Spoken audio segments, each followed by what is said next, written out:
Carpal tunnel is compression of the median nerve at the wrist. The median nerve travels in the wrist and supplies these three fingers and some muscles that will allow you to move your thumb.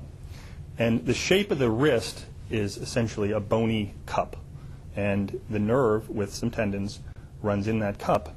And then on the top, there's a soft tissue called the transverse carpal ligament, which runs right here. And what that means is the nerve travels through an enclosed space in the wrist.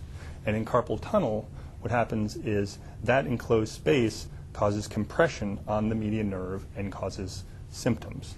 Now, the typical presentation of carpal tunnel is vague pain in the hand and numbness in usually these three fingers that the nerve supplies. As it worsens, you can also get weakness and occasionally muscle atrophy, which means muscle weakness in the muscles that control the thumb. With respect to treatment, conservative treatment is really focused on trying, first of all, to relieve pressure on the nerve. And the nerve is akin to getting kinked at the wrist. And so the first line of treatment is actually to give the patient a wrist splint that holds their wrist straight. We ordinarily tell people to wear these at night because most people, even if they don't realize it, tend to sleep with their wrists bent. And so keeping the wrist straight relieves pressure on the nerve and can help relieve pressure on the nerve.